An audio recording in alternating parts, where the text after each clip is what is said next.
祝贺许悦博士获得拉贝尔终身成就奖。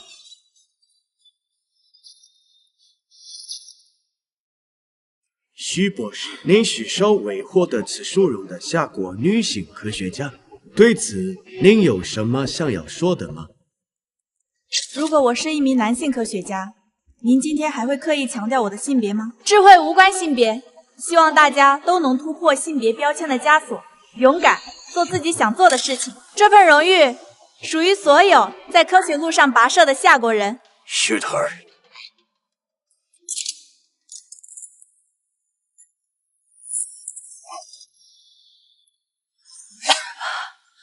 我刚拿到最高成就，我还有那么多抱负没。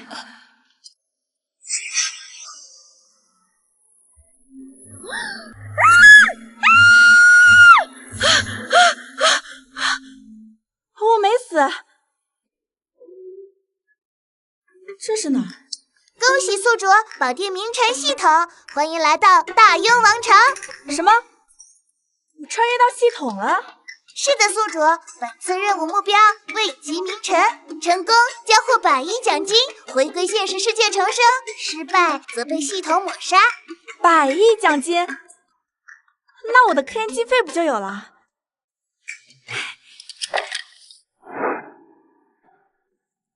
许悦，时辰到了，来场路吧。你有没有搞错？1分钟前我刚死过1回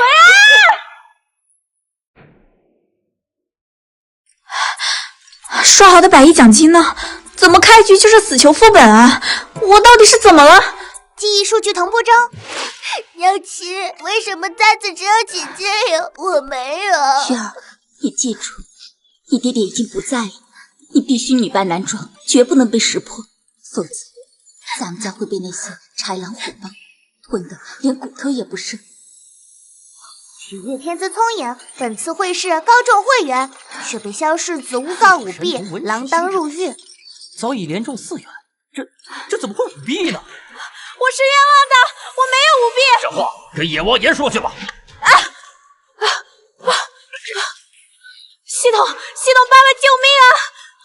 抱歉，系统无法对此事进行干预，请开动脑筋，独立度过难关。任务完成有奖励哦。我呸！什么跑系统？开局地狱模式还落井下石，我要投诉！差评！队员许悦科考舞弊，依大雍律判斩立决。许悦不要慌，你是顶尖科学家 ，IQ 超过180，逻辑分析是你的强项，一定有扩展。世子栽赃是吧？时辰到，醒醒！等等，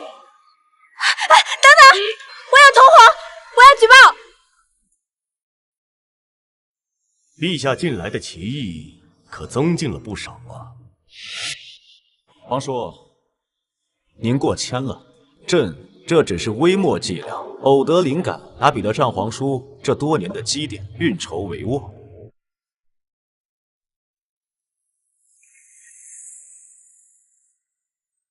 皇叔，朕刚听到一件非常有意思的事。哦，那个许悦在刑场当众反悔，说云芝竟是他的同伙。世子，不好了！那个许悦临死前反咬一口说您跟他是同伙，陛下邀请您过去对质的。什么陛下？没有我爹，那个狗皇帝的皇位坐不坐得稳都难说。夏日的日也在御前。什么？也好，那本世子就屈尊去了刑场看一眼。萧世子，是世子来了，还真来了呀！微臣参见世子。你死到临头了，还在耍什么花招啊？世子息怒，你我既是同伙，这刀总不能我一个人挨吧？荒谬！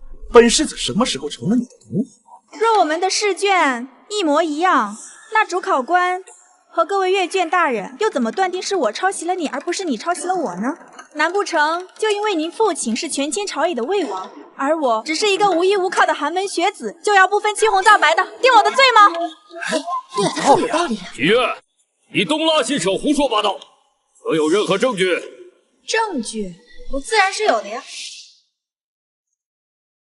既然您说整篇策论均出自您手，那您能否将策论从头到尾的背诵一遍呢？夫治国之道，在安民；安民之要，在足食。我去，足兵，你还真会背啊！圣人治天下，实有疏肃如水火，而民焉有不仁者？好，不愧是金科会员，这是找了高人，做了准备啊。世子果然好记性，这么长一篇策论都能倒背如流。那是废话，本世子自己写的策论，我当然记得。既然如此，我请问您在文中写道：“管仲治齐，通轻重之权，出自何典故啊？”自然是《史记·管晏列传》。昔年楚王好细腰，宫中都饿死；吴王好剑客，百姓多创班一句，又出自何典？又是何意？此乃韩非子2品篇。宿主怎么办啊？要翻车啊！许悦，事到如今，你还有何话要讲？来人，行刑！这个窃民胆敢污蔑本世子，斩首也是轻的。来人，给他五马分尸。等会儿，世子在文中的结尾写道：“昔日淮西旱魃为虐，幸得三朝老臣张启贤引暗河之水，活民100万。”出自何典籍？淮阳风土记。不对。陇右水利处。也不对。世子自己写的，难道还答不出来吗？这天下典故何其之多，本世子偶尔记错出处也是情有可原。那要不然我提醒你一下，是河州。啊，对，是河州府志。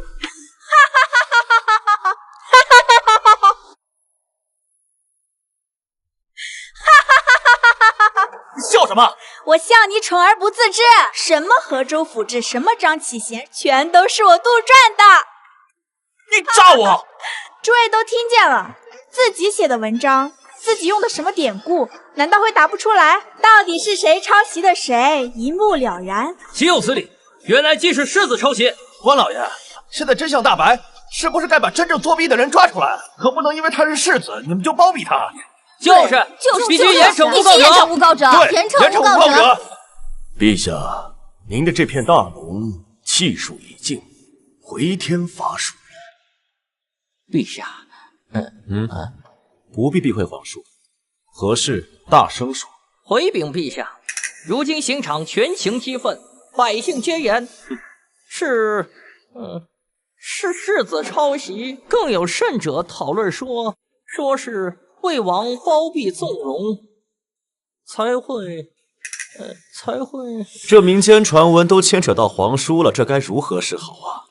陛下，犬子行事不周，引了误，臣以为依律办事，恢复许悦会员功名。陛下以为如何呢？皇叔处事公允，顾全大局，朕心甚慰。至于世子，不如就点为本次会试的第2名亚员。皇叔觉得如何呀？臣替犬子谢过陛下。哼，死中求活，有意思。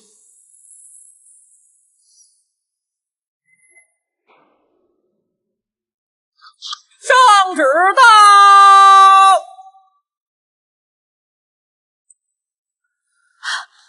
奉天承运皇帝诏曰：许愿确系废污，才华属实，着即恢复其会员功名，无罪开释。谢陛下隆恩。令世子萧云之本次会试成绩列为第2，钦此。我去，抄袭也能捡个第2啊？这也太黑了吧！喝茶舞弊案已通关，奖励宿主过目不忘技能，系统积分1000分，激活商城兑换功能，请宿主再接再厉。还有商城，那我岂不是可以兑换实验仪器？许公子快请起啊！您受委屈了，陛下赏了2套新衣裳，让您干干净净的回家休养。3日后还要参加殿试呢。我弟弟才学出征，绝不会舞弊。刑场上的告示都已经贴出来，白纸黑字，还能有假？根据大庸律，家中既无男丁子嗣，这房产自然由族中收回，乖乖的把地契房产交出来，否则会是我夫君用命换来的家业，你休想！记住，实施法检。走。是。你们干什么？住手！住手！住手！你们这群强盗！住手！娘！谁敢上前，我就杀谁！小东西，我今天倒要看看你有没有这个本事，给我上！住手！住手！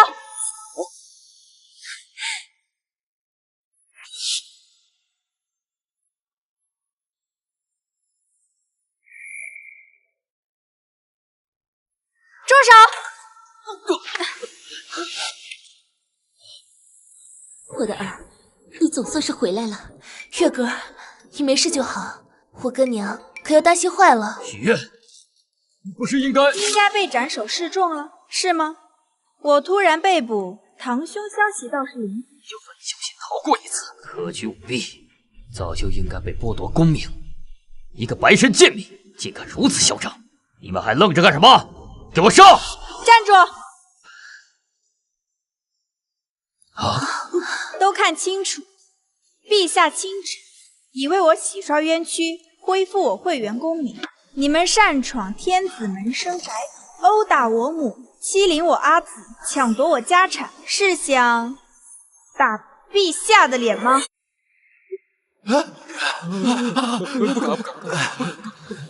不可能！萧世子明明就……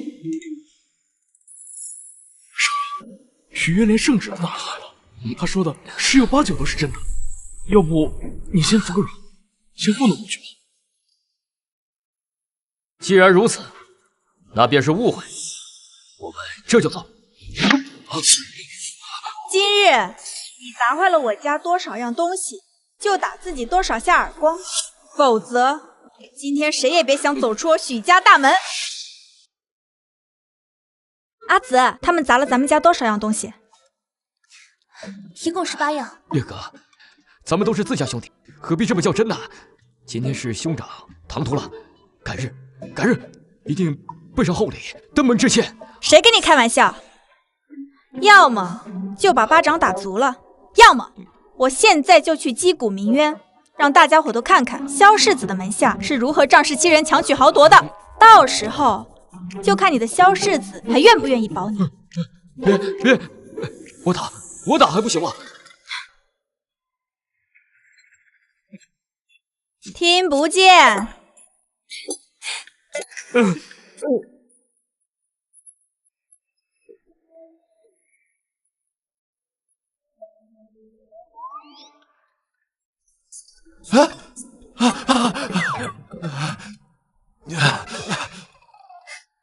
滚吧！若是以后再敢来我家闹事，就不是几个巴掌这么简单。走。月儿，你没事吧？娘，我没事儿。那，坐，快坐。元娘，你快去拿进手的物件，给月哥去晦气。你受苦了，娘，我这不没事吗？不用担心，没事就好。月哥，快进手。玻璃、肥皂，怎么了？这些不是前几年你自己发明的小玩意儿吗？原来他也是个穿越者，搞了半天我居然是个二手穿越。干杯！干杯！干杯！月儿，多吃点。好吃。月儿，是娘对不起你，为了守住这点家业，逼着你从小扮男装，也从来没有问过你愿不愿意。如今惹了魏王世子的眼，这次差点把命都丢了。娘，我这不好端端回来了吗？娘，月儿命格贵重，凡事都能逢凶化吉，不会有事的。我想着，咱就不当什么官了，咱把家产变卖了，找个没人认识的地方，你可以恢复女儿身，安安稳稳的过日子。喂，阿姨，你这不是在拖后腿吗？是背叛革命养爷。苏哲，你可千万别听他的。我们的目标是星辰大海，是名垂青史，是100亿奖金呢。系统，我真有点不想干了。为啥？前一个穿越者都没干赢，我来就能赢吗？你这话说的，你的原神不是没系统吗？现在有我帮你，你怕什么？我要是指望你，今天在刑场我就 game over 了。宿主，看看你面前的家人，如果没有你，他们可怎么活啊？宿主，你说句话呀，宿主！哎呦！有苍蝇。娘，我不愿意。我寒窗苦读10余载，历经生死才走到今天，没有放弃的道理。娘，阿紫，你们放心。我一定会夺得状元，堂堂正正的站在朝堂之上，堂堂正正的继承家产。我会保护好你们，重振许家门楣。不仅要当官，我还要当这天底下最大的官，重塑天地经纬。既然这天下都轻视女子，那我就让这天下跪听凤鸣。呀，宿主，马上就要天赦了，你不抓紧时间抱佛脚，看这么多元神留下的手稿做什么？系统，咋了，宿主？这个笔记，曹州原主为何会如此关注曹州的水利账目呢？还故意用英文记录，似乎是在刻意避开人的耳目。曹州毗邻黄河，是重要的粮仓和漕运枢纽，但也水患频发。宿主的父亲许怀生曾在曹州担任过数年知府，主持过当地的水利公事。看来曹州这个地方不简单呐。仅次的宿主与原神灵魂深度共鸣，成功点亮隐藏任务，遗愿追踪。任务目标：搜寻原神许愿真正的遗愿。任务成功则奖励性转丹1枚，服用后24小时内生理特征暂时转变为男性，可完美规避任何查验。性转丹，好东西啊！至于原主的遗愿嘛，无非就是照顾好母亲跟阿紫，光耀门楣，重振许家。回答错误。错误？难道这个原主的愿望是能够恢复女儿身，堂堂正正的活着？回答错误，剩余尝试次数1次，再次错误，任务将永久失败，奖励取消，请宿主谨慎作答。那我还是不乱猜了，要不再看看原稿，这万一有什么蛛丝马迹呢？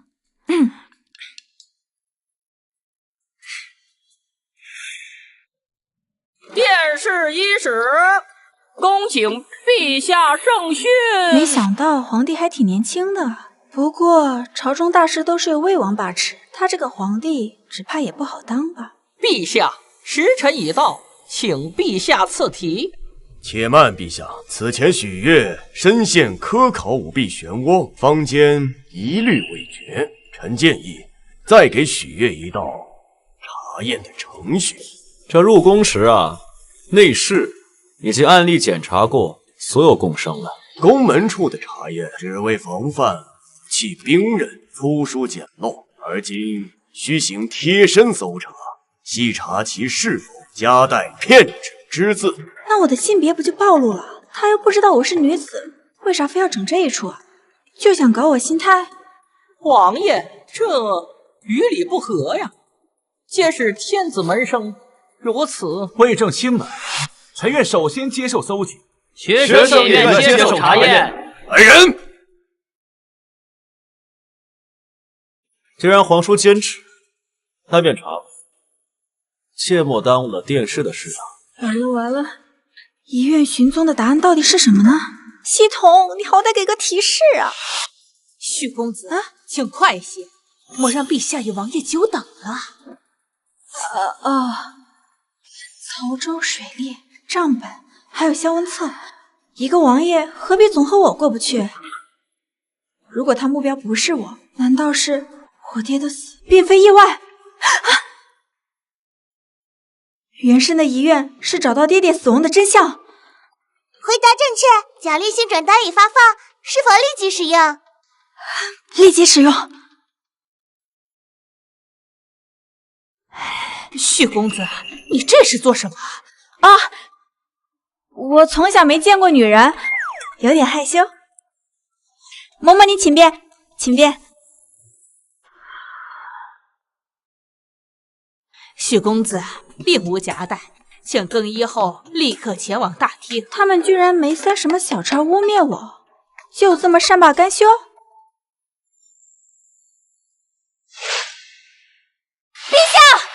下！哎呦，陛下，此嬷嬷刚才假借搜身之名，竟欲给我下药。嬷嬷这是干什么？皇叔果然按耐不住。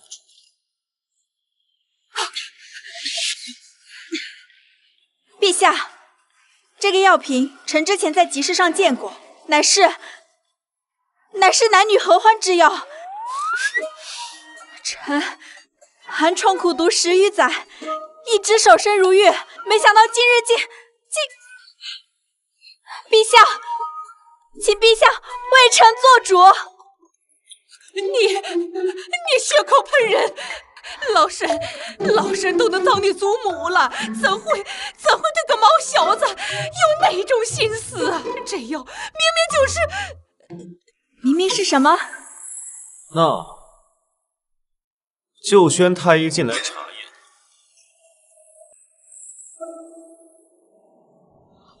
这是什么药啊？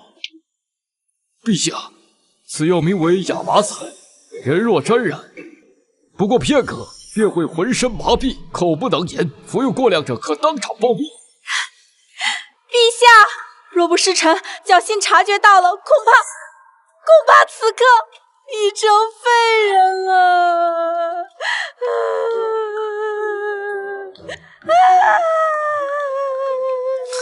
陛下，请陛下做主。是谁指使你的？奴才就是看不惯许月，才会出此下策。你我素不相识，何来看不惯一说？况且嬷嬷，若要人不知，除非己莫为。你这瓶子可是有答案。什么意思？陛下，请看。我将朱砂粉撒在瓶身上，瓶身上除了我和嬷嬷的指纹，还有第3个人的指纹。只要将这大殿之上所有人的指纹都一一查验，想必一定能找到幕后指使之人。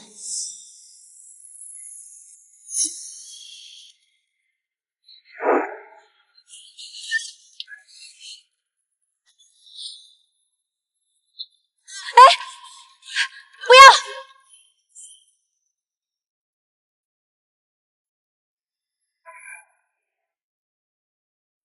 陛下，嬷嬷已吞毒服罪，现在眼下最重要的事是验尸，此事儿就由老夫以后仔细严查吧。线索又断了，那便将人拖下去吧。拖下去。今日殿试，朕只问一题：大雍严正积弊已久，官言价高制劣，私言盛行难进，这严正该如何改革才能利国利民呢？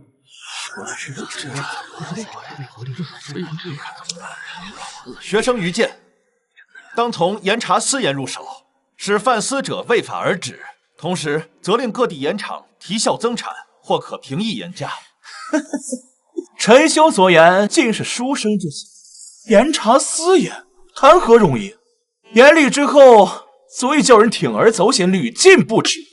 陛下，臣以为应当单独设立盐务司，精选干吏，并且赋予专权，从生产、运输乃至销售皆统一管理，如此方能革除积弊，增加税收。说的好听，这不就是垄断吗？好，世子此言切中要害，臣附议。既然此策由云芝提出，那就由云芝掌管盐务司，正好也可让他历练，为陛下分忧啊。世子殿下言之有理，但世子殿下提出此举，怕不是觉得有利所图？许愿，你休要以小人之心度君子之腹。陛下，盐务让朝廷获利，让分管盐业的官员赚钱，甚至托运的小吏和销售的商人都获利，可唯独却只有百姓，有的却是连盐都买不起。所以，我们何不从当地取材，提高制盐的效率，去除掉一些昂贵的运盐成本，方能抑制盐价，让百姓们都能吃上盐。你在说什么废话呀？你当真以为所有地区都有海盐？谁说必须要海盐啊？许愿，你莫不是失心疯了吧？你当场就能变出盐来不成？简直是痴人说梦！我能啊。许愿，在陛下面前休要信口开河，否则就是欺君罔上，是要杀头的。食盐、井盐、补盐，任何一样都可以。要不要打个？1个时辰之内，我便在这大殿之上将有毒的食盐炼成雪白的金银。西龙，我想兑换炼盐的实验道具。宿主，你的积分还不够兑换哦。 1个时辰便可。此话当真？可惜给了商城又不能用，行了。完了，今天不会交代在这儿了吧？好啊，许愿，你若真能1个时辰之内提炼出金银，我萧云之给你当狗；若是不能，那便是欺瞒君上，立斩。正点，看来只能用古代的工具了。陛下，可否劳烦周公公帮我准备一些物件？准。王爷，你也别闲着了，去帮我取些食盐来。听闻王爷掌管天下盐务，该不会说没有吧？行。你看他这真看到这样就看出金盐，嚯，真所谓难道这样就能炼出金盐？闻所未闻啊！模作样的吧？这都多长时间了，还没点动静？装模作样，故弄玄虚。许愿，要不你就直接认输算了。陛下，时辰已到，这许月并未提炼出所谓的金银，他在戏弄圣上，欺君罔上啊！欺君乃重罪，来人呐，把这个狂悖之徒拉出去，立刻问斩！催什么催啊？这时间不是还没到吗？看不见啊？你们是御前侍卫，陛下都还没发话呢，你们急什么？这么喜欢上班是吧？信不信我把你们通通打包扔去大厂996？退下！许愿，别以为你胡搅蛮缠就能逃脱一死。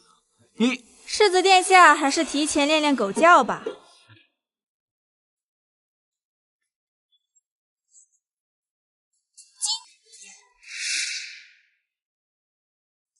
陛下，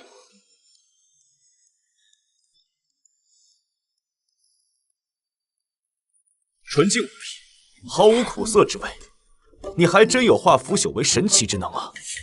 开玩笑，我一个拿过拉贝尔的科学家，基础的溶解过滤、重结晶提纯，还不是分分钟的事儿。定是他使的妖法，对，是妖法。世子殿下，盐，陛下和各位大臣可都见证了。那你刚刚在这大殿之上，陛下面前许的诺言，是不是可以兑现了？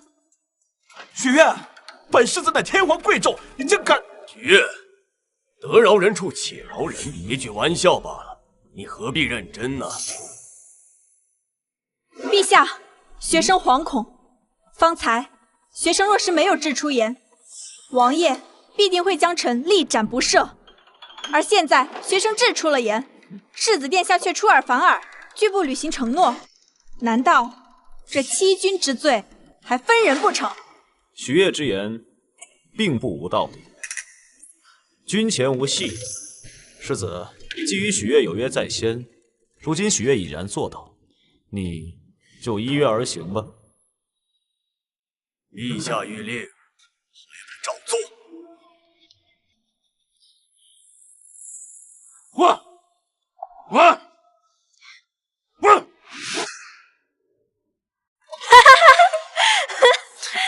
世子殿下，您学的可真像，再叫2声，我给你买骨头来。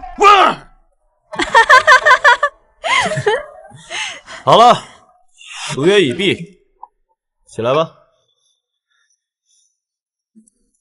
许愿，献策有功，才学经世，实乃国之栋梁。朕赐予你新科状元，赏银1000两。臣谢陛下赏赐。恭喜宿主6元即定，达成新科状元，奖励名望值5000分。系统，这下总够兑换化学实验仪器了吧？够了呢，够了呢。萧云之啊，你所提新设盐务司之策，也亦有可取之处。朕赐予你榜眼。谢陛下。陈晋生，文章稳健，赐予你探花。谢陛下。陛下3甲已定，不知陛下如何安排他们任职，好让他们早为朝廷做出贡献。许月才华横溢，机变百出，朕亦任其为刑部左侍郎，兼任新设的盐务司使，主持盐政改革及精盐提炼之法。陛下，臣以为不妥。为何呀？其一，许状元虽才学出众，但终究年少，缺乏历练，直接身兼刑部实职与盐务司要职，口难服众，也易使其骄矜。其二，恩宠过盛，非是保全贤臣之道，请陛下三思。若朕执意要如此封赐呢？臣以为监察院正缺一位有锐气的御史，许状元刚正不阿，明察秋毫，正适合去历练一番。那就如刘大人所言吧。如此，刑部左侍郎的空缺问题，臣以为萧云之可堪重任。臣同意。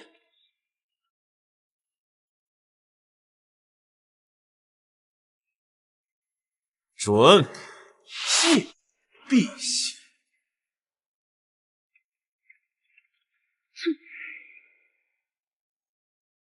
许状元，恭喜呀！真是千古奇事啊！一个状元的官位，竟然不及我一个榜眼。那确实是比不过世子殿下，啃老啃出个刑部侍郎来。你吃，何必与这蝼蚁之辈多做这口舌之争？我们来日方长。许大人请留步。陛下宣您到御书房相见。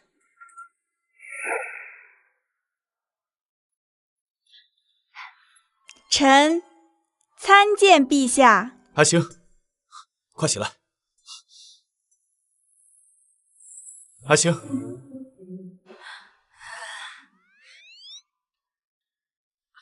今日受委屈了。这招礼贤下士还是跟父王学的，许月肯定要被朕的热情感动坏了。什么情况？这皇帝怎么跟变了个人似的？别不是被魏王刺激的精神分裂了吧？啊，陛下，陛下，言。爱卿大才，朕心甚慰。奈何这魏王势大，让爱卿不得不受委屈了。但爱卿放心。朕心里一直会牵挂着你，往后这朝堂啊，斩奸除恶，匡扶社稷，可就要靠你们这些有识之士了。我在现代埋头科研10几年，母胎 solo 至今，连男人的手都没时间碰，没想到穿到古代扮成男人，反倒牵手男嘉宾了。不过这皇帝还挺帅，而且还是美强惨人生。太好磕了，反正一时半会儿也回不去现代，欣赏欣赏帅哥，不错。爱卿，爱卿，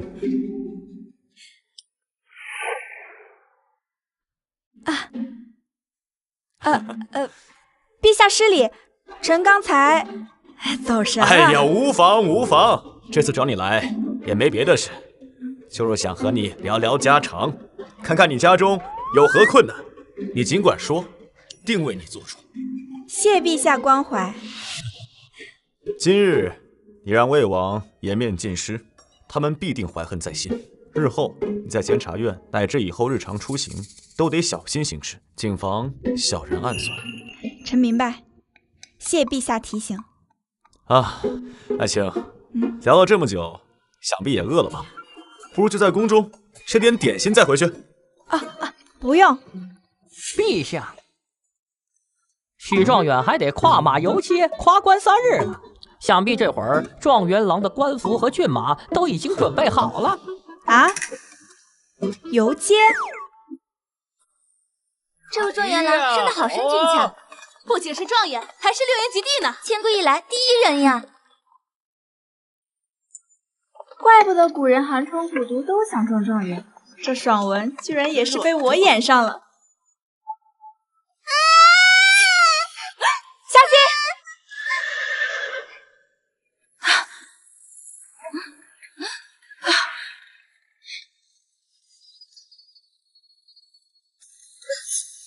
二爷，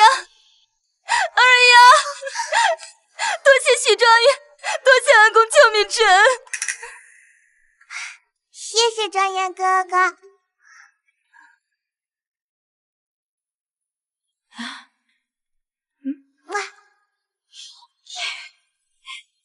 不客气，没事。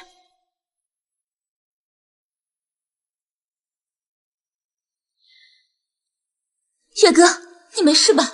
没事儿。那不是段红姐吗？你认识她？她呀，是个苦命人。她相公不争气，整日酗酒赌博，喝了酒或者是输了钱，回家就打他们娘俩出气。娘，阿紫，若有空多去她家看看，力所能及之处便帮衬一二吧。赶紧回家吧，好好休息，明日一早还得去监察院点卯呢。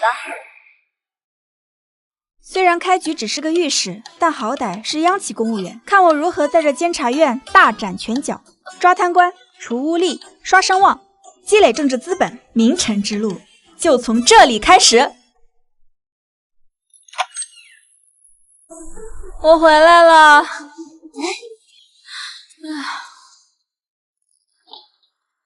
怎么了？弹劾魏王的奏章又石沉大海了。周公公说我的折子根本就没呈到御前，都被通政司给拦下了。这已经是这个月第7封。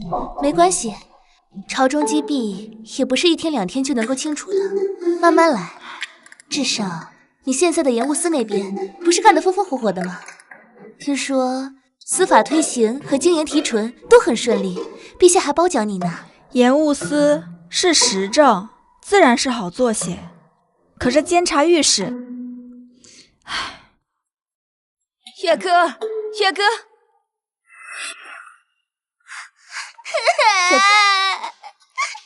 许大人，求求你救救我娘吧！二丫，快起来！娘，怎么回事？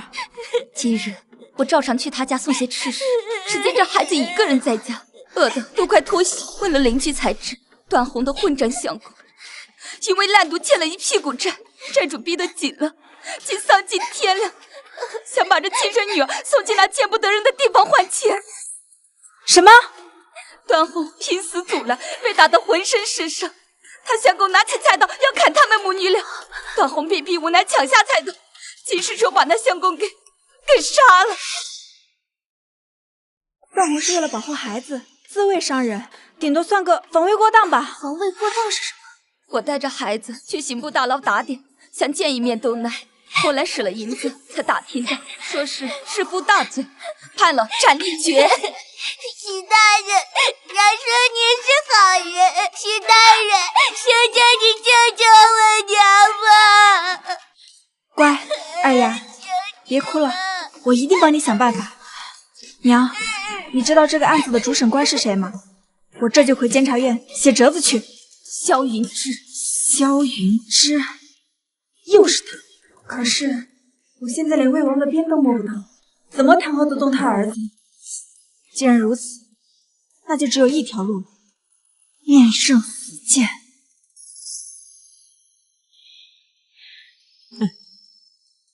许大人，您请回吧。陛下今日龙体抱恙，吩咐了不见人。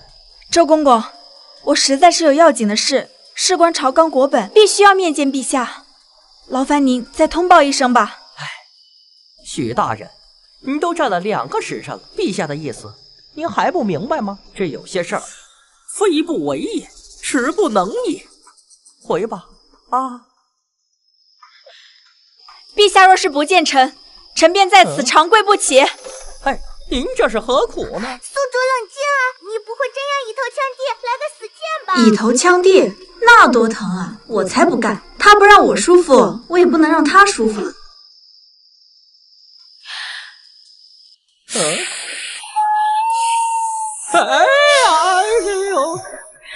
许大人，快停下！您这是做什么？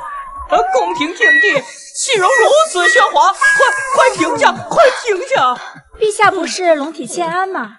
臣略懂音律，正好在此奏乐，为陛下祈福，愿陛下早日康复。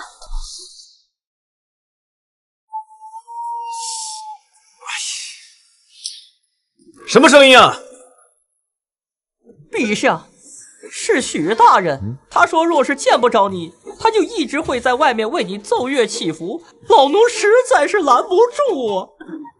罢了，他这再这么吹下去，朕可真要病了。快宣他进来。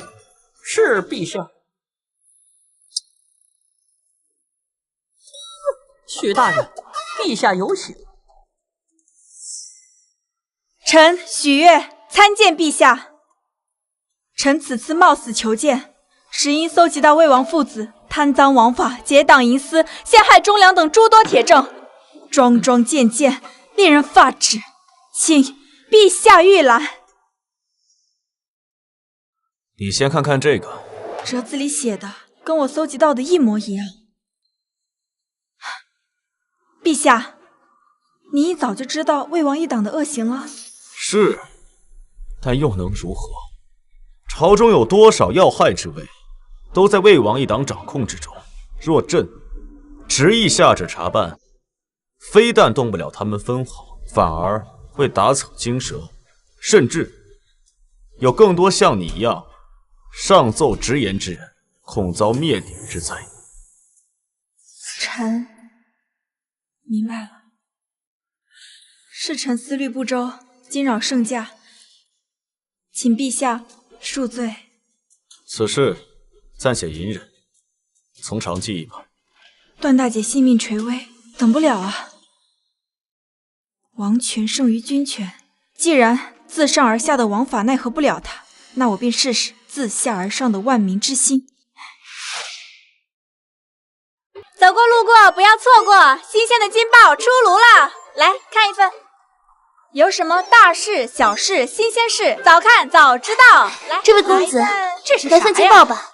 金报看报吗？不要钱，不要钱，免费的。哎，快来看一看，这写的啥？还有画呢。哎，来一个识字的念一念呀。我给大家读一下啊。这什么？惊天命案，若女子为护女弑恶夫，刑部不查，反判死刑。详述段宏杀夫案始末，万恶的赌鬼，这是卖女儿啊！该杀！这啥事儿啊？就是该杀，就是呀，这人该杀。是，这姓段的娘子是为了护崽，怎么反倒杀头了？哎，刑部的老爷怎么判的案呢？就是啊，该杀，该杀，该杀，该杀。是啊，听说呀，那个主审官是那个魏王世子。哦，是啊，就是他的不合理啊。月儿，你这法子真是绝了！这图文并茂的经报，火场这么大，头一回见呢。效果不错。今日上朝，有何事要奏啊？陛下，臣要弹劾监察御史许悦。哦，所谓何事啊？许悦为朝廷重臣，不思报效朝廷，反而勾结坊间，私印非法小报，扰乱民心，干扰司法，更为朝廷重犯段宏辩护。臣以为应当严惩，以正朝纲。陛下，报纸所载皆是断红案事实，保护孩子反抗暴女，何罪之有？荒谬！夫为其纲，乃天经地义。断红弑父，更是悖逆人伦，大逆不道，按律当诛。是吗？那敢问大人，若异地而处，大人的爱女爱孙遭遇此等暴虐之刑，挥刀自保之时，大人还敢如这般心安理得的判他一个弑夫大罪，斩立决？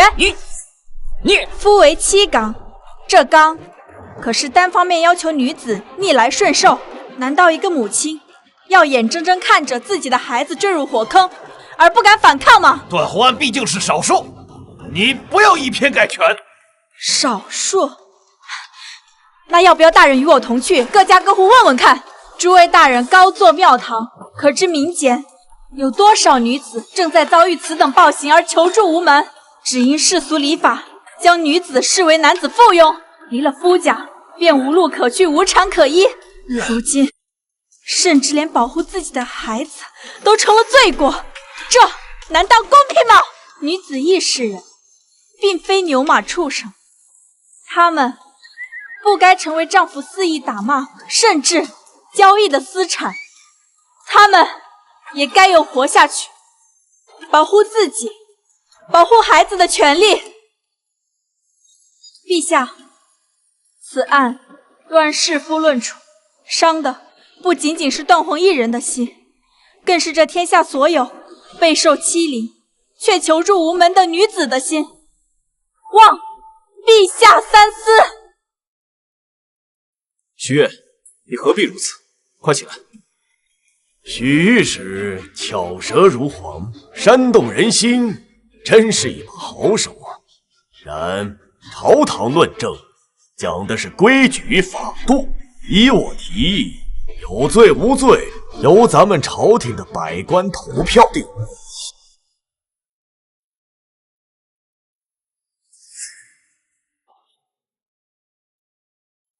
43票有罪，44票有罪。许御史，满朝公论都在此，你还有什么话要讲？那是因为朝堂之上滚滚诸公皆是男子，若真要论公道，这个案子不该由你们来审，应该由天下人来审。够了！许悦，你这区区7品的御史，想凭着诡辩之才，想要颠倒黑白、混淆视听吗？你为一个罪煽风逆，你公开对抗朝廷法政，侮辱、诽谤朝中大员。臣恳请陛下将许悦革去公职，夺去功名，依仗国法，以儆效尤。不好了，陛下！陛下，宫外来了好多女子，她们跪了一地，自发为段宏请愿，还以血为书，求陛下为天下女子做主，改段宏无罪。陛下，陛下，不好了！京中百姓自发组成游街队伍，正沿着朱雀大街前行。百姓们高呼段宏无罪，并要求严惩其主审官员。混账！巡防营的人呢？还不立刻出来镇压他们！游街百姓人数已逾数千，巡防营人手不足，只能勉强维持秩序。但是百姓们全情激愤，已经快要踏破宫门了。如今民怨如沸，王叔，这该如何是好？陛下莫慌，他们外面只是一群乌合之众，口号喊得再响，难道他们还能真的造反？只要我们报！陛下，有大批百姓包围了魏王府，向王府大门投掷石块、烂菜，高喊世子昏聩，草菅人命，叫世子出来谢罪，还说世子只要在位1日，他们便砸1日。他们怎么敢？有何不敢？萧侍郎如此精通律法，可有听过一句话叫法不责众？别忘了，女子可占天下人数中的1半。爹，这可怎么办？救救我！住嘴！为了世子的安全着想，不如先卸任世子的刑部侍郎一职，回府先歇息几天。等这件事的风波平息之后，再行诏令。皇叔，你以为如何呀？陛下思虑周全，臣无意。暂且卸任，只怕萧云之以后是回不到朝堂。至于段宏一案，传朕旨意，段宏案确有冤情，朕心甚悯，特赦段宏无罪，当堂释放。陛下英明。陛下英明。弹劾刑部完成，奖励系统积分2000分。府中雕花红木大门被砸，漆面刮花，纸丝楠木门匾被毁。另外，王府的绸缎庄粮库也被波及，损失大致在……够了，下去！许月，都是许月搞的鬼！我不杀了他，乃泄我心头之恨。这个许月不简单呐，是我们对他轻敌了。爹，难道我们就这么放过他了？如今陛下看好他，民心还在他那边，此时明刀明枪对付他，并非上策。如今我们能做的只有等。等？君子藏器于身，待时而动。等到风起，使他许月死期之时。陛下这么着急找我，是有何要事？陛下今日心情不畅，许大人待会儿可得小心应付啊。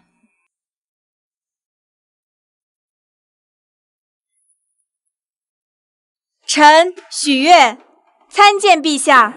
许月，你看看，你干的好事。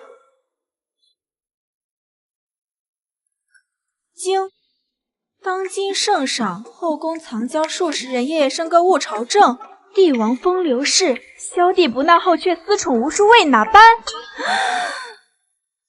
自从你搞出这老狮子报纸，全天下人有样学样，什么东西都敢往上演，居然还敢编排起朕来，说朕什么3宫6院夜夜笙歌，可朕连个嫔妃都没有，后宫空置，他们竟敢污蔑朕的清誉！哎，陛下息怒，陛下，您看，这不是有夸您不近女色的吗？哼，你接着往下看呢。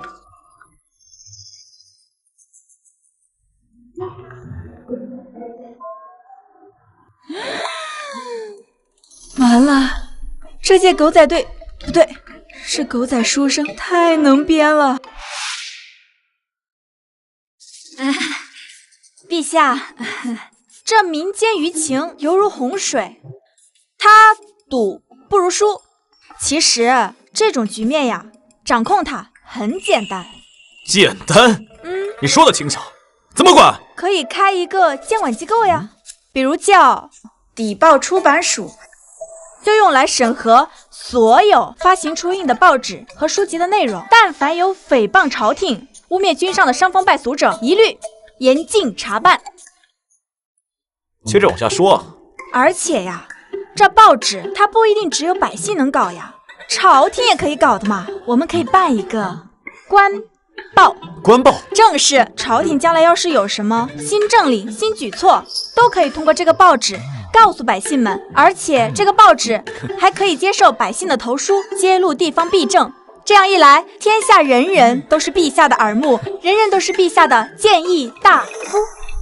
此番就算你将功补过，此事就交由你和那个什么署去办吧。臣领旨，臣这就回去草拟章程。陛下，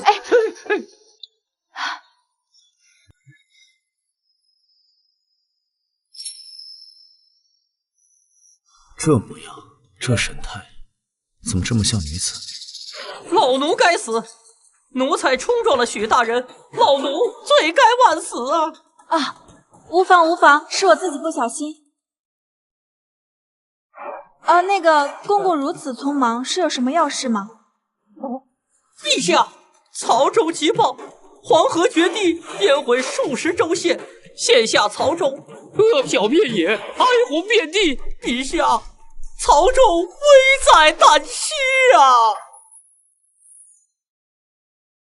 国库现今还有多少粮饷用于赈灾？回陛下，近年来边关事多，各地亦有灾荒，国库本就空虚，臣粗略算来，仅能筹措约5000担粮食。5000担，那不是杯水车薪？若是从别处购入呢？江南乃产粮大省，但距离曹州路途遥远，损耗巨大，加之运费，其价恐不止翻数倍，实在是不划算。5000担虽少，但灾情如火，岂能坐视不理？诸位爱卿，谁愿前往曹州主持赈灾事宜啊？粮少必大，无油水可捞，反倒容易惹一身骚。僧多粥少，必生乱子，流民暴动起来，恐怕性命难保。此等差事，谁去谁懂。陛下，臣愿举荐一人，监察御史许悦。此人心思缜密，心系百姓，此前于严政、于段宏案，皆能另辟蹊径，解决问题。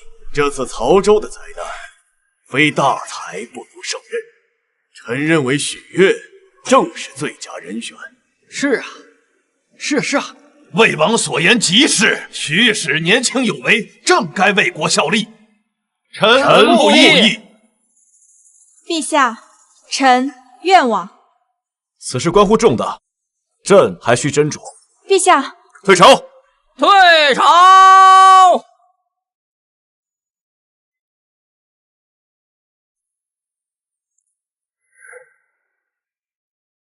赈灾一事，我自会派他人前去，你不必去。为何？本届曹州知府乃是魏王的门生，他今日主动推举，其中必定有诈。臣既识君禄，便当分君忧。曹州百姓正处于水深火热之中，若臣只顾自身安危，而漠视民间疾苦，那臣与魏王之流又有何区别？你的报国之心，朕自然明白。只是你若是死了，于朕、于江山、于社稷都是巨大的损失。你还记得你父亲许怀生当年就是在曹……陛下，您是否知道臣父亲死亡的真相？当年你还未出生，朕也还小，其中事由并不知晓。此行你若是去了，你无兵无粮，强龙难压地头蛇，同时有去无回啊！如今朕在曹州，能依靠信任的人不多，朕不想看着你白白送死。若是魏王执意要杀臣，不管臣躲去哪里，都会露出破绽。更何况我父亲的死与他们有极大的关系，于私于公，我都要走一趟。罢了，多谢陛下。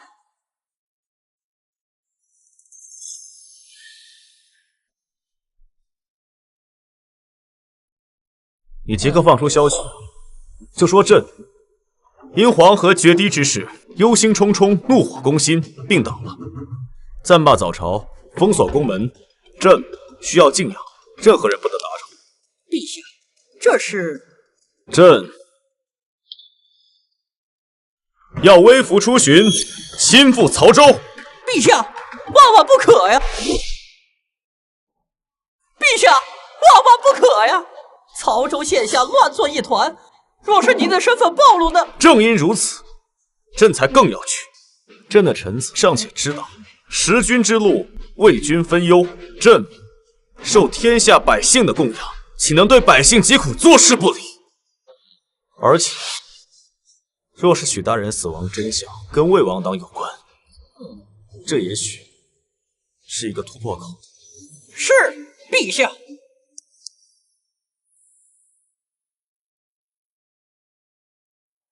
千万要小心，定要平安回来。不行，我还是不放心。月儿，你等我一会儿，我去收拾行李，跟你一同去。哎，阿紫，我是去办差，又不是去闯龙潭虎穴。放心吧，没事的。可是，听娘说，周侍郎家的公子已经来咱家向你提亲了。你说这个干什么？阿紫，这个节骨眼上呀，你就在家安心备嫁，等我回来，好喝你的喜酒。好了好了，就让月哥去吧。他既已走上了这路，那这些都是他不得不过的难关。在外可要保重身体啊。许大人，朕宰良已由押送兵官送去城门口了，咱们可以出发了。娘，阿紫，我走了，回去吧。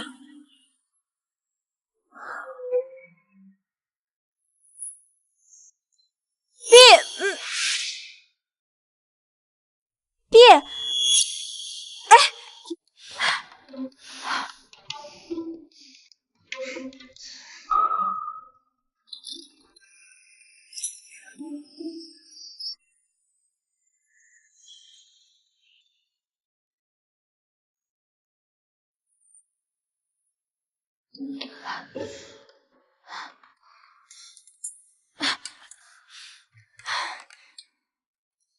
陛下。朕这次是微服出巡，你一口一个陛下，生怕别人不知道朕是谁吗？可是曹州现在兵荒马乱，您为何要微服私访呢？朕的臣子，我的臣子，尚且都知道不能漠视百姓的疾苦。我身为天下之主，岂能连我的臣子都不如？况且这次同行，我多少能护着你一些，以便于你在曹州办事情。您不用帮我拿。不用，我来吧。不用不用。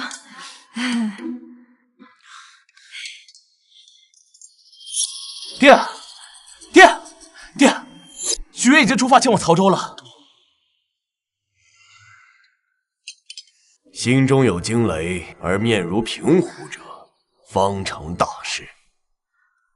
慌慌张张的成什么样子？是，爹。许月既已出发，我们等着的风也到了。通知死士，务必将许月留在曹州。是。这眉眼身段，越看越像女子。怎么了？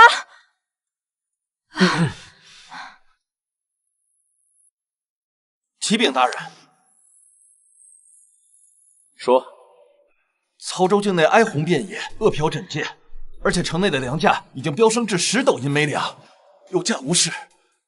这曹州知府宋林是干什么吃的？只怕这宋知府早就与粮商蛇鼠一窝了，否则曹州城内怎会出现如此惨祸？大人猜得没错，不光粮价，属下还探得去年朝廷拨付的巨额修堤款都被贪官层层剥削，这样就导致堤坝偷工减料，形同虚设。所以我认为，人祸大于天灾。囤积居奇，哄抬粮价，发这种国难财，简直丧尽天良，简直无法无天！即刻捉拿凶手，就地正法。等等，陛下，此刻最要紧的事情不是杀了他，而是平抑粮价。若是宋林一死，那些粮商肯定会闻风而动，那咱们另想办法。你有什么对策？好，就按你说的办，我们便上演一出好戏。大人，不好了！吵什么呀？大人，有几位粮商在前厅吵了半天了，说是有个外地来的粮商在市集上用低得离谱的价格卖粮，搅得市价大乱，他们都说快亏死了，求大人您给他们做主呢。什么？哪儿来的不长眼的东西，敢断老子的财路？走！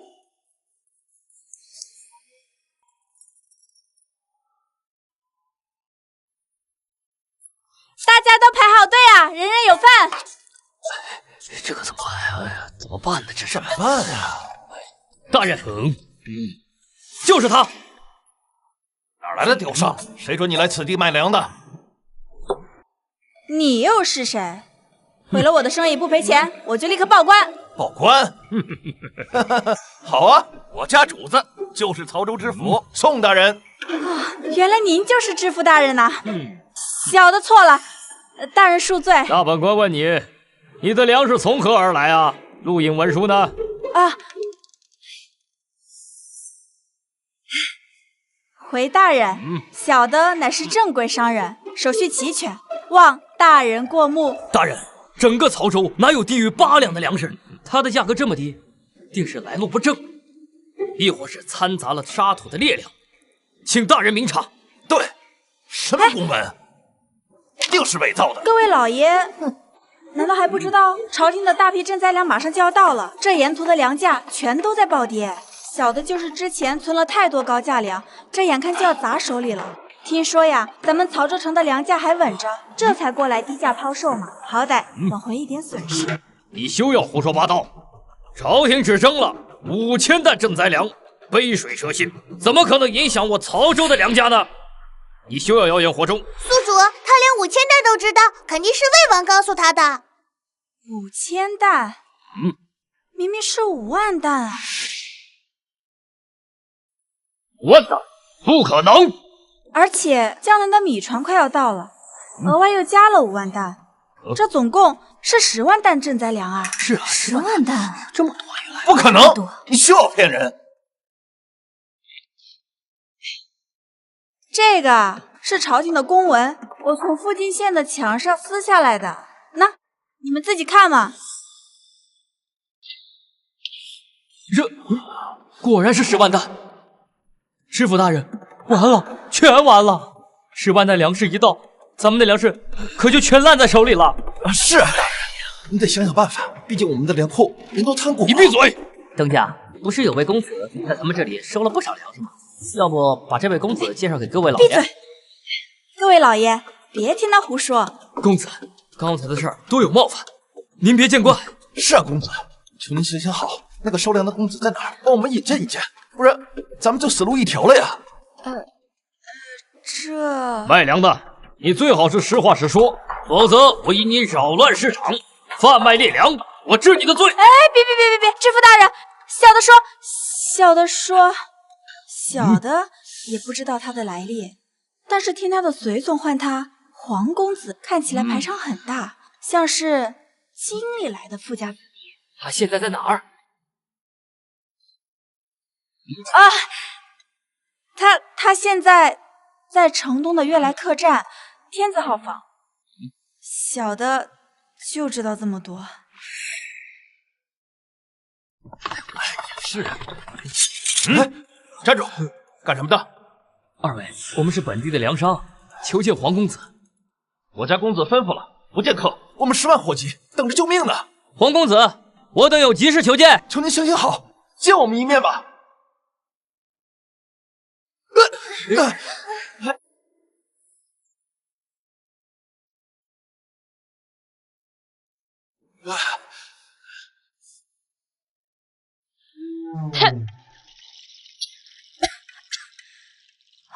我让他打扮的贵气一点，没让他把金铺穿在身上啊！吵什么吵啊？还让不让人清静了？果然不愧是京城的富家公子，这排场了不得有实力，果然有实力。黄公子，实在抱歉扰了您的清静，只是这事儿关系到我们的全部身家。听闻您来历不凡，底蕴深厚，想求您行行好，把我们的粮食都收了吧。收粮啊？有多少？我们的存粮加在一块儿，估摸着有个10万担。您要是觉得太多了，才10万担，我们皇家的粮仓库存都不止这。您的意思是您能全收了？多少钱呢？这个5两1担，如何？哎，3两，2两，2两也卖，1两，爱卖不卖。1两，黄公子，这也太少了。那你们就继续等着，等官粮一到，这粮价就立马跌到8钱，你们还能卖几天的高价粮？等明年，陈米的价格8钱都卖不到了。卖，我们卖。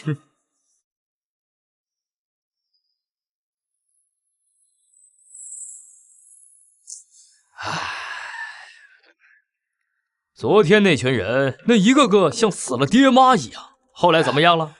余粮处理完没有？都卖给了那位黄姓的富商。这会儿啊，估计都钱货两讫了。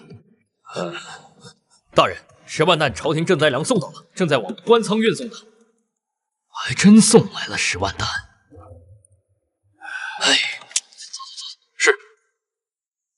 幸好大人您高瞻远瞩，昨日让那些粮商把粮食都给卖了，否则这10万担官粮一到，他们的粮食可都砸手里了。这万一到时候闹起来，只怕……那肯定的呀，不然我是知府，你是区区的秀才呢？啊，是，大人所言极是。哎，对了，那京城来的钦差许御史，他人呢？宋大人找我。啊，你不是那个粮商吗？是啊，宋大人，别来无恙。完了，绝完了！来人，在拿下。是。徐大人，还有这位大人，下官是冤枉的呀！冤枉！你贪墨水利工程款项，致使黄河决堤，与奸商勾结，贪墨赈灾粮，罔顾百姓死活，你也敢说冤枉？如此罪名，怕是10颗脑袋都不够掉。这外面百姓连粥都喝不上，你倒是在这悠哉啊！你一个小小的知府，竟有如此狗胆，犯下如此大错。若是你现在招出你的幕后指使之人，或许还可以从轻发落。这个活命的机会，你要还是不要？没有指使，没有指使！大人饶命啊！我说，哎，都是下官贪心的罪，都是我有罪，下官愿承担一切。看来是不见棺材不落泪了。行，那我成全你，将人拖下去，挂到城墙上凌迟处决，让你们的父母看看，让曹州的百姓看看，当不好一个衣食父母官的下场。大人饶命啊！我不想死。我们的幕后主使是……闭嘴！你别忘了，你的家里的老小还握在他的手里呢。再不说话，能让我的孩子看着我被挂在城墙上凌迟处死吗？再说了，我要是真死了，他们真的会留下我的妻儿老小吗？大人，我说我们的幕后主使是魏王，修河堤的银钱也是他拿了大头。食言！你闭嘴！你给我闭嘴！首领是秀才出身，我也是秀才出身。你若不是攀上了魏王，我的成就也不见得比你差。这么多年给你当狗，我真是当够了。你还有什么？都一并说来。大人，我想想，前任知府许怀生，你可认得？许怀生啊，认得，也是被魏王和宋陵合谋害死的。你说的是真的？真的。我要是有半句假话，我天打雷劈。自从中了秀才以后，就跟着宋陵当幕僚了，他的事情我都知道。您若是不信，有账本可以佐证，他的账本就藏在他书房的暗格里。还有什么？都如实说来。许知府是清官啊，当年他主持修水利，魏王想和他一起贪墨，许大人不从，魏王就因宋陵给许怀生设下了鸿门宴，偷偷的在他的酒里下了药，对外说是劳累过度病死的。所以宋陵也是因为这件事受到了萧文策的重视，经他提拔接替了曹州知府的宝座，是吧？是的。畜生！哎呀！你是许怀生的一父子。正是。大人，贪污修河拨口，毒害朝臣，卖官鬻爵，好啊，相当的好。将宋陵等人就地处死。大人，你不是说饶我一命吗？大人，许大人说饶你，我可没说。拖走！大人饶命啊！走，大人饶命啊！大人饶命啊！许怀生大人忠贞不二，带回到京都后，我会为许大人追封。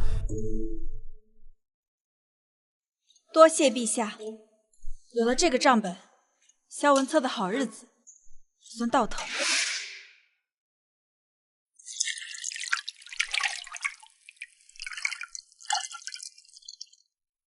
没想到元生的父亲竟然是这样死的，真是可惜了一位忠臣良将。许爱卿，今日辛苦，这是朕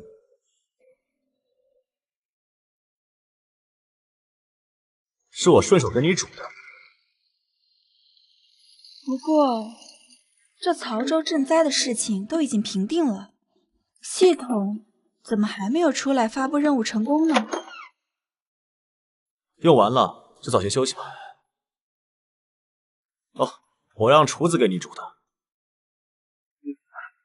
走。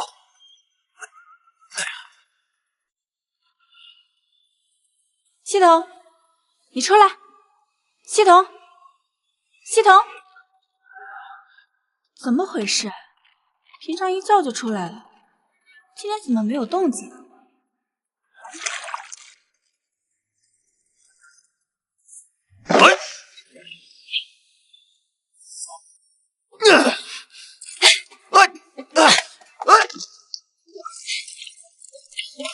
许悦，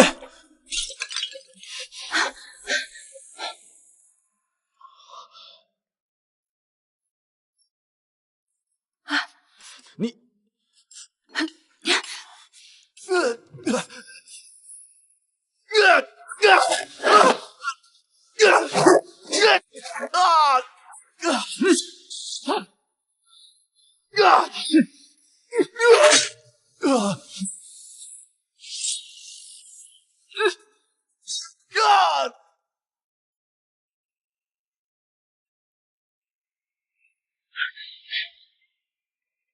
陛下，你是女子？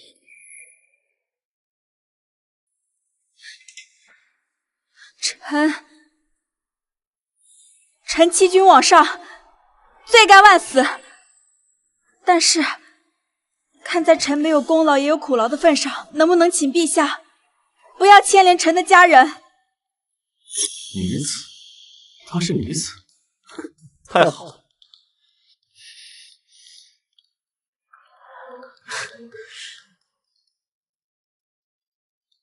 陛下，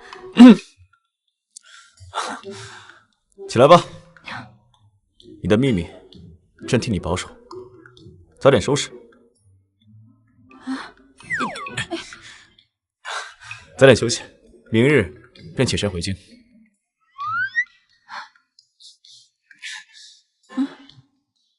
早点休息啊！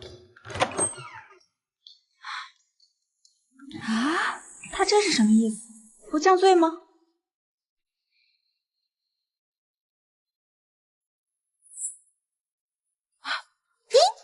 恭喜宿主完成曹州赈灾，据查清徐怀生之死真相，奖励宿主窃听器1枚，奖励名望值1万分。你现在倒出现了，我刚刚被刺杀的时候，你怎么装死啊？刚刚是因为宿主任务还没完成啦，身为系统不可以剧透，不然系统也会遭受处罚哦。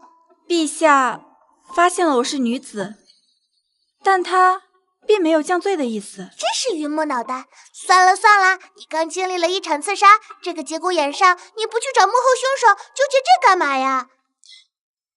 幕后真凶还用猜？十有八九就是那萧文策。对了，如果我能找到魏王策划谋杀钦差的铁证，再加上曹州的账本，数罪并罚，就算他是王爷，也足以将他彻底扳倒。想法很美好，但证据去哪找？系统，打开商城，我要兑换。走过路过别错过啊！看一看，看一看，上好的香囊，客官好眼力呀！这香囊来头可不小，是秦淮柳云姑娘亲手所绣。您看，这绣工，这材质。月，他竟然没死。哎，哟，这不是许状元吗？怎么看上这香囊了？萧世子，总得有个先来后到吧？秀啊！这世上好的东西，自然是归强者所有。掌柜的，多少钱？成会20两，30两。啊，这萧云之，你别太过分。50两，50两。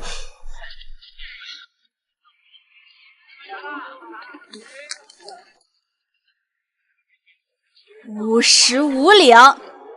果然是小家子气，连家价都只加这么多。100两，100两，一个香囊而已，我让给你了。晦气！依我看呢，你这状元之女，倒不如有一个好爹来的实在。啊？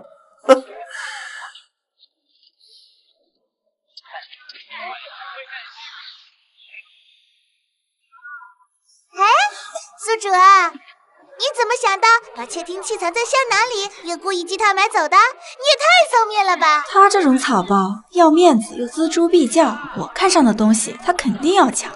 现在咱们就等着看好戏吧。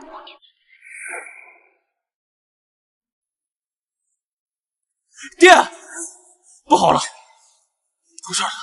爹，我刚才竟然看到许愿了。什么？你看清楚了？真的是许愿，千真万确，活蹦乱跳，就是他。他觉得此事肯定是失手了，他居然这么快就安然无恙回了京城。宋陵那边一直没传来消息，估计是凶多吉少。曹州的事，估计瞒不住了。那爹，不如我们……不行，此时时机尚未成熟。此刻妄自动手的话，只怕是自取灭亡。我们得从长计议。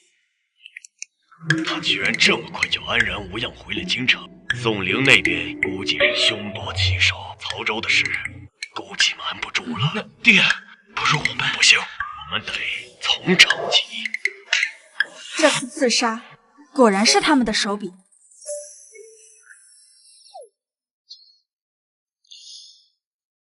这次刺杀就是他们的手笔。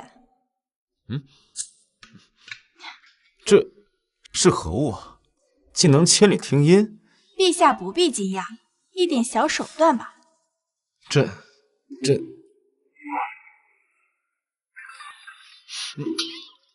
明日早朝，咱们就可以对他们正式宣战了。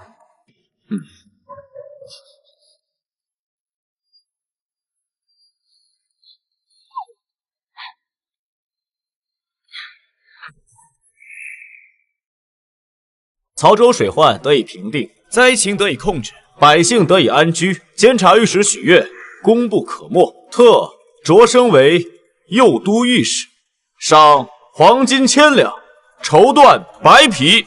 臣谢陛下隆恩。不过今日臣还有一事要奏。讲。臣要状告魏王萧文策，与曹州知府宋林勾结，贪没朝廷巨额修河公款，以致堤坝溃决，黄河泛滥，百姓死伤无数，流离失所，此乃祸国殃民的大罪，还望陛下严惩明察。荒谬！许悦，休要血口喷人！魏王一心为国，岂容你肆意侮辱？陛下，许悦贪污皇室宗亲，其心叵测，按律当治其重罪。贪污？刘大人，你与魏王乃是同党。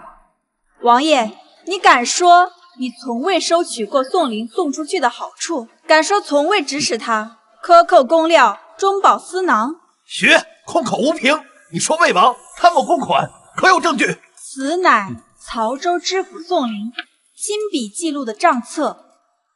上面清清楚楚地记录了每一笔贪墨银钱的去处。陛下，请御览。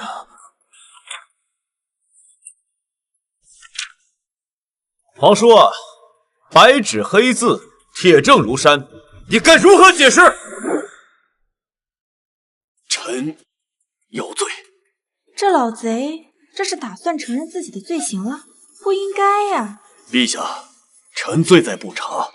前一段时间黄河决堤之后，老夫查到犬子云之心不在焉，问其原因之后，才知道他利用我的名义贪污了修缮河道的赃款，老夫有罪。我去，这老贼还真会找借口，为了让自己脱罪，连儿子都推出来背锅了。陛下，魏王毕竟是先帝亲封的辅政王，其子虽然有罪，但此事与魏王无关，还请陛下明鉴。是啊，陛下，魏王辅政多年，劳苦功高，纵有教子不严之罪，还望陛下念其旧情，从轻发落。魏王，你说河堤款贪墨一事与你无关，全是萧云之所为。没错。陛下，那就用大用律法处罚萧云之吧。萧云之身为魏王之子，皇室宗亲，贪污黄河修河口，致使黄河流民遍地，着废其承袭爵位之权，打入天牢。就算暂时打入天牢又如何？过了一段时间，还不是可以放出来？许月和我斗还嫩了点儿，臣谢陛下。别急着谢恩，陛下，臣还要弹劾魏王谋刺钦差。许月，你休要胡言！魏王何时谋刺钦差了？许月，东西可以乱吃，但话不能乱说。你栽赃我杀害钦差，你可有证据？我与云芝的密谋是在书房内，可能有人看到。我当然有。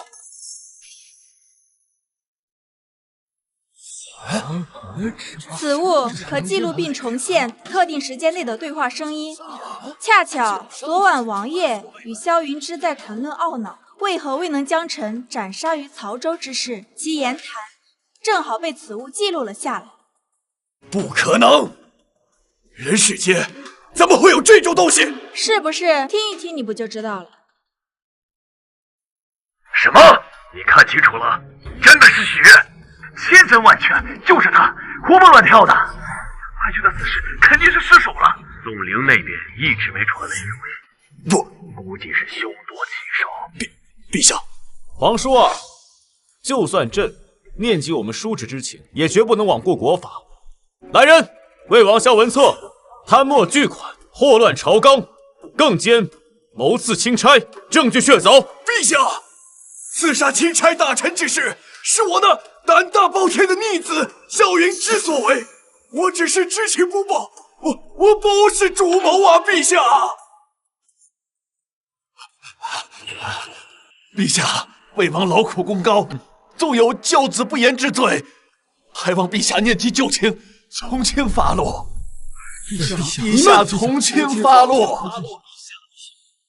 萧文策知情不报，死罪可免，活罪难逃，着即削去亲王爵位，贬为庶民。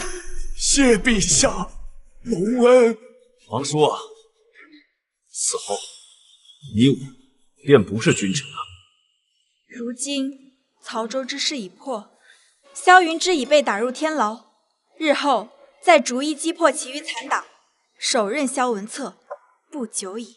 好了，不说这些烦心事了。此番曹州之行，你险死还生，又立下了扳倒萧文策父子的首功，想要什么奖赏，尽管说来，朕无所不依。我确有一事相求，臣恳请陛下下旨允准在京城开办女子学堂。女子学堂？为何？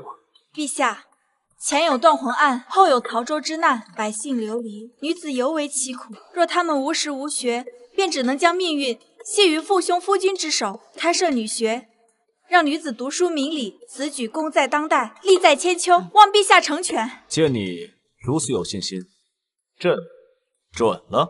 此事便交由你全权负责。谢陛下隆恩，定不负所望。陛下，还有何事？徐爱卿，有些话朕早就想说了。当朕得知你是女子的时候，陛下，您不是说不治罪了吗？君无戏言，你可不能反悔的呀！朕没有反悔，朕只是，朕只是心悦于你，你要不要？妈，他表白了，他终于表白了！情冷禁欲帝王，VS 女扮男装俏臣子，乔挚爱，心疼我啊！最喜欢看这种戏码了。你放心，朕虽为君王，但是朕的父皇与母后伉俪情深，早就耳濡目染。哪怕你要一生一世一双人，朕也可以。哎，等等，陛下你别说了。那个，陛下，首先啊，非常感谢您的厚爱。其次嘛，我目前只是想要扳倒魏王，为父报仇。我没有结婚的想法呀。不过将来如果我人生的走势有什么变化的话，我再行通知你好不好？啊，陛下告辞。哎呀，女子学堂开学了，大家快来看一看啊！徐使，你这宏图大愿，我看应者寥寥啊。王爷啊，不，您现在已经不是王爷了，我应该称呼您为萧老爷。萧老爷真是好雅兴，我这一个小小的女子学堂，竟然劳动了您的大驾，真是让我受宠若惊。徐使，自从你入了朝堂之后，所想之事没有一事不成。哼，今天可算出现这样的笑话，老夫肯定要亲自来看。是不是笑话，就不劳萧老爷费心了。道之所在，虽千万人吾往矣。就算今日只有1人入学，这学堂我也办定了。哼，我看你是嘴硬，你是不见棺材不落泪。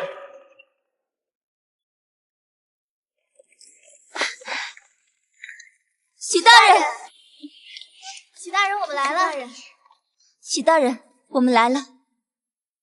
对不起，许大人，我娘他们为了给我买糖人，耽误了点时间。二丫、段大姐，是你们啊！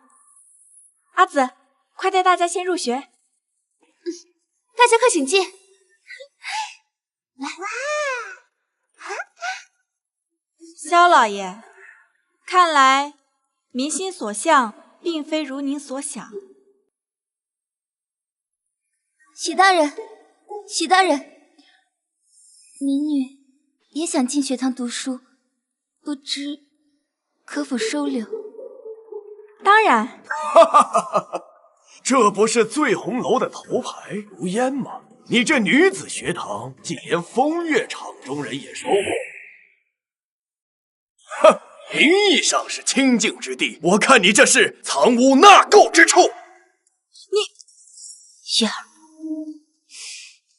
我们这学堂里都是良家女子，只怕会引起非议，对学堂的名声不好。民女自知身份低贱，不敢奢求与各个姑娘同等待遇，只求能在一旁旁听。民女愿为学堂洒扫庭除、洗衣做饭，干什么粗活都可以，请大人收下我，再识几个字便可，求您了。快些起来！我既办这学堂，便是有教无类，无论出身，只要向学，皆可入学。我准了。真的吗？妓女你都收？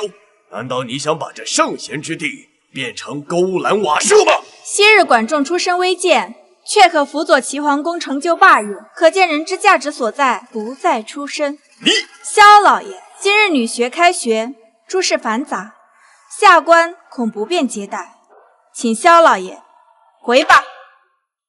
我们上学。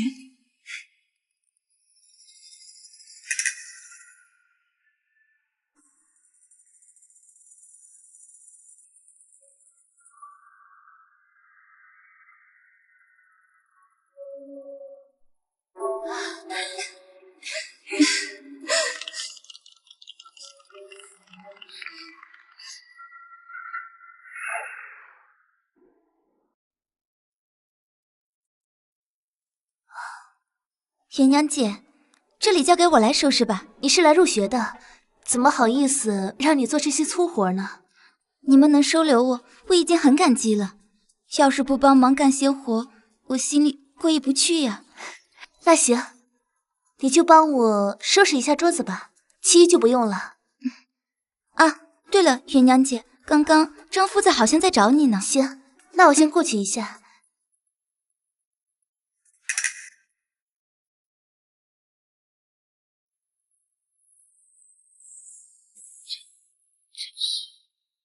有事起奏，无事退场。且慢！陛下，草民要状告右都御史许悦欺君罔上，罪无可赦。萧文策，你是如何入宫的？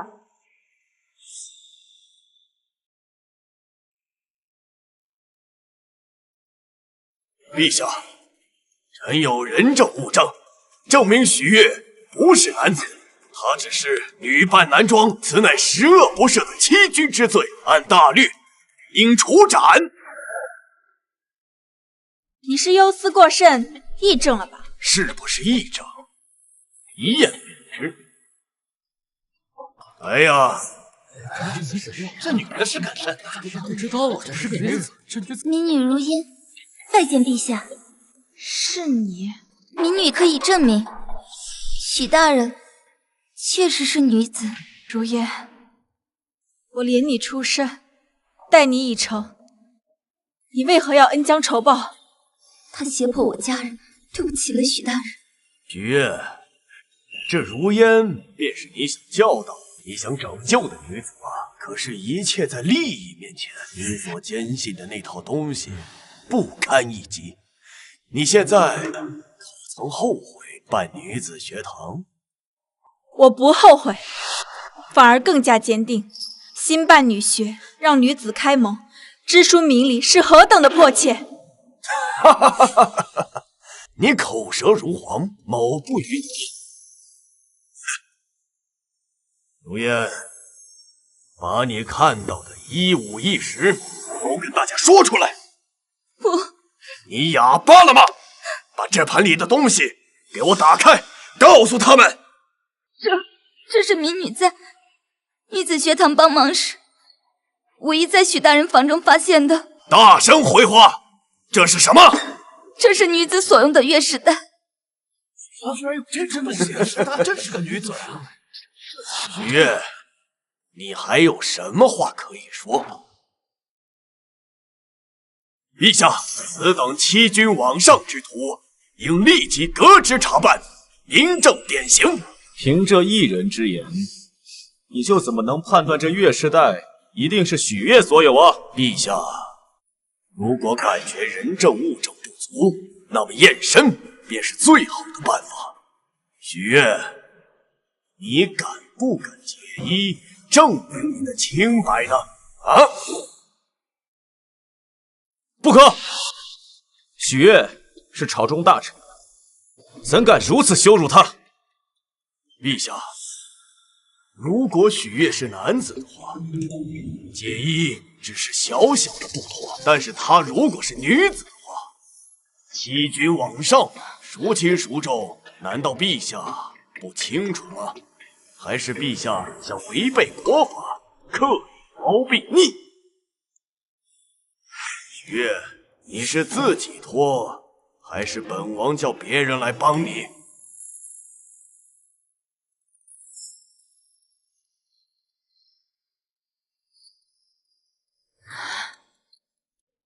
不用验了。陛下，臣确有欺瞒，臣许悦确是女子。欺君，这是欺君之罪，大逆不道！荒唐啊，简直是荒唐至极！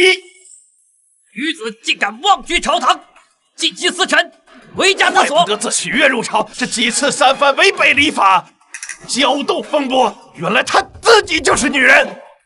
请陛下立刻严惩此妖女，以正朝纲，以儆效尤。你们觉得我搅乱风波，是因为你们是这规定的既得利益者。我做这些，并不是想要惹麻烦，只是想为这天下被轻视、被贬低的女子博一个公道。死到临头了，还敢妖言惑众！陛下，许月女扮男装，混淆阴阳，欺君罔上，罪无可赦，按大庸律，当处以极刑。请陛下立即下旨，把许月推出午门，斩首示众。请陛下下旨，处死许月，以儆效尤。此事，陛下，莫非你要包庇此女吗？难道陛下要为了她一己之私，罔顾国法，寒了满朝文武的心吗？够了！许月之罪，自有国法论断。然祖宗有法，过了50不行刑。今日已过50，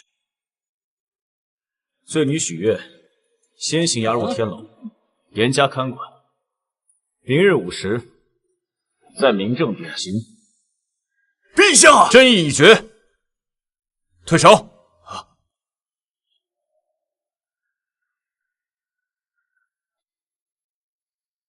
走。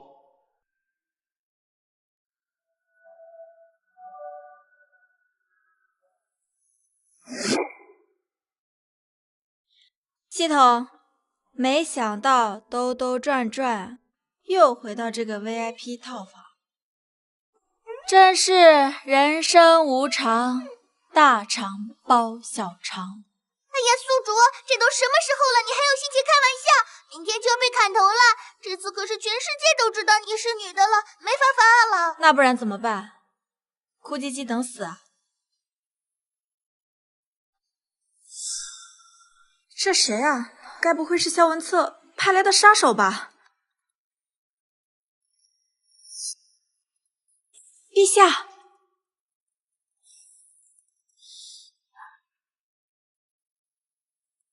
月儿，是朕不好，没能护住你。唉，你别道歉了，应该说对不起的，是我给你惹了这么大的麻烦。这是宫廷秘药归西丹，服下后3个时辰末，气息脉搏全无，与死人无异。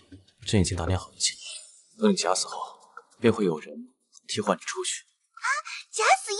太好了，宿主，留得青山在，不愁没柴烧，快答应！那假死之后呢？是不是要隐姓埋名，远走他乡，从此世上再无许月这个人，是吗？不会，朕会想尽一切办法给你改头换面，将你接入宫中。朕会保护好你，萧文策绝不会找到你的。陛下，我既然选择这条路，走到今天这一步，我就绝不会再退回到阴影里，隐姓埋名依附他人生活。我许月，要么死，要么就以女子的身份，堂堂正正的回到朝堂之上。许月，而且也不一定非要走到那一步啊。陛下，我有一计，破可绝处逢生。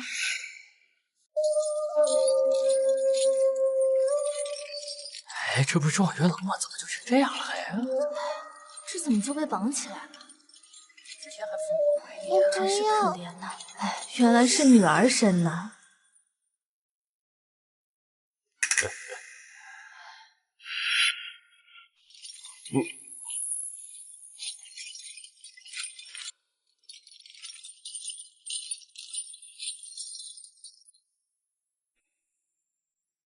陛下，都安排好了吗？请陛下放心，都已经按计划安排下去，他们一定会到。好，一定不能让许月失望了。是。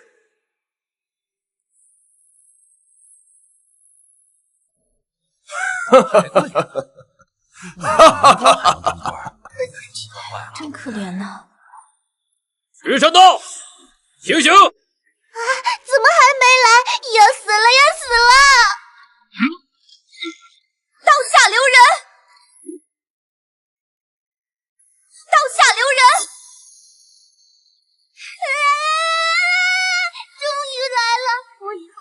不吐槽电视剧里每次新鲜都会放出这句话了。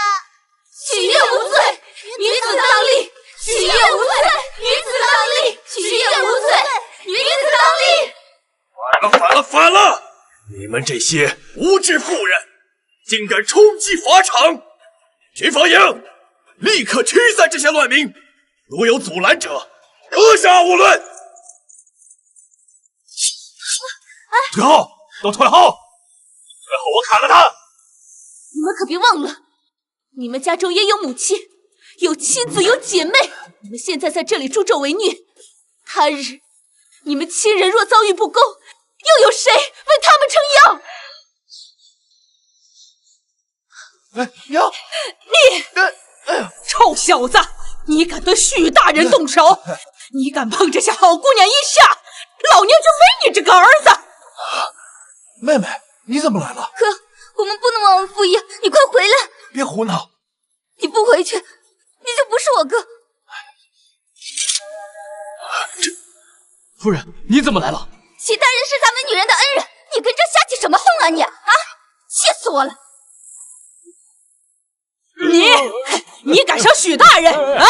老娘我反了，这是反了！陛下驾到！皇上来了！陛下，陛下来了。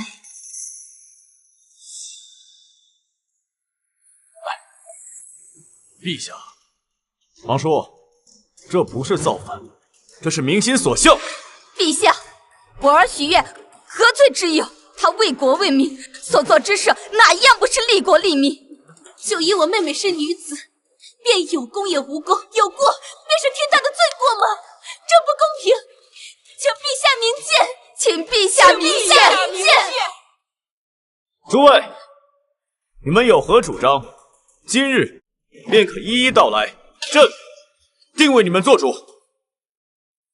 民女段红，蒙许大人救命之恩，我等女子不为其他，只为一个公道。求陛下允准女子读说明理，请陛下允准女子以才学参与科举，求陛下允准女子立足朝廷，为民请命，求陛下允准女子亦能继承家业，光耀门楣。好，朕准奏。荒唐，简直是荒唐！陛下，这样。皇叔啊，朕乃天子，天下万民皆是朕的子民，何分男女之说呀？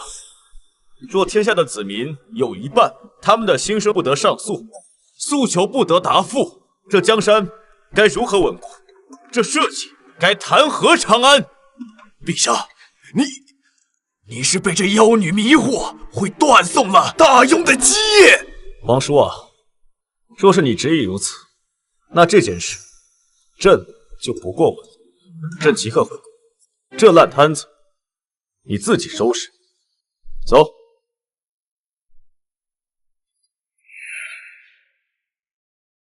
陛下，停留步！不许走！你们，皇叔，还有何事啊？此事由陛下做主，我再无二话。真的，这事儿别委屈了。不委屈，绝不委屈。传旨，即日起开办女学科举，天下女子皆可凭才学考取功名，入朝为官。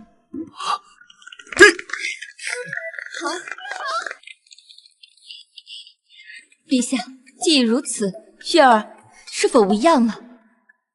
许愿无罪释放，官复原职。待女学科举开办，她便是全天下女子的楷模。好，太好了，无罪释放了，太好了！耶！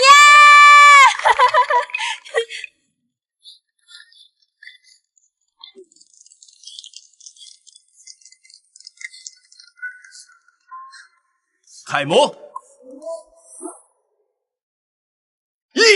物，连一群女子都对付不了。王爷，喝茶息怒。息怒？你个贱人！贱人！在本王爷心情不好的时候，你敢烦扰本王啊？看来你弟弟的命对你一点都不重要啊！你这个贱人！贱人！贱人！贱人！贱人！王爷，我错了，求你放了我弟弟吧。王爷，如何？回王爷，宫里传来消息，皇帝屏退了左右，说是要微服私访，实际是准备带许月举办朱雀大街的灯会。没了护卫的力量，正是千载难逢的机会啊！好你个许月萧彦川，我要让你们知道一无所有的滋味。近日，随着萧文策倒台，朝廷上有不少以前逃往了的官员辞官，朝堂算是彻底稳定了。此番你功不可没。全赖陛下英明，要不然纵然我有想法，也无处可施啊。你什么时候学会溜须拍马了？啊！护驾，有刺客！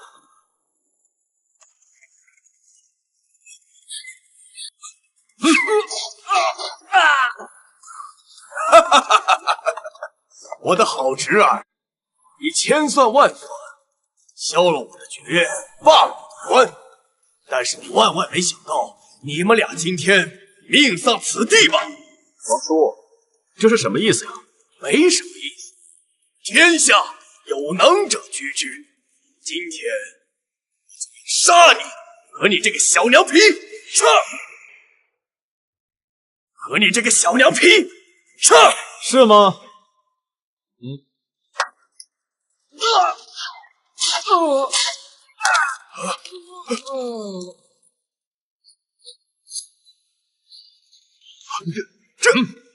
这怎么？王叔，你不会真以为我是闲着无聊，和许月过来逛花市吧？这是你们的圈套吗？不然呢？这还得感谢许月，要没有他，我又怎能想到引君入瓮呢？你这个贱人，你要害我！是你自己害自己。身为大庸子民，不思报国，反思谋权，这一切都是你罪有应得。好一个罪有应得呀！就算我今天败了，我也要杀了你！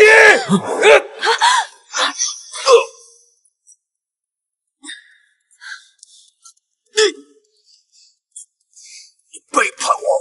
从没背叛过你，是你不把我当人看。我是人，不是畜生。管你是不是畜生，你今天也得跟我死！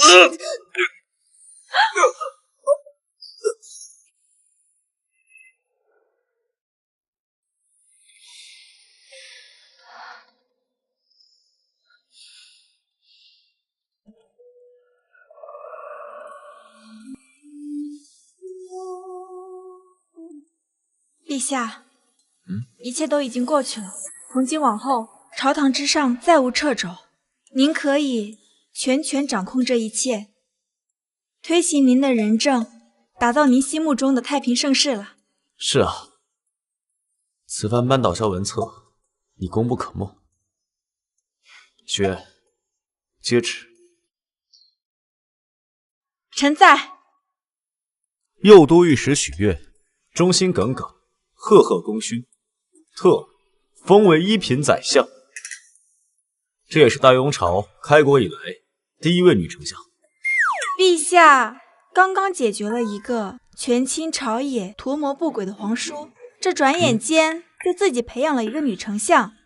陛下，您就不怕将来我有一天成为第二个萧文策？你不会。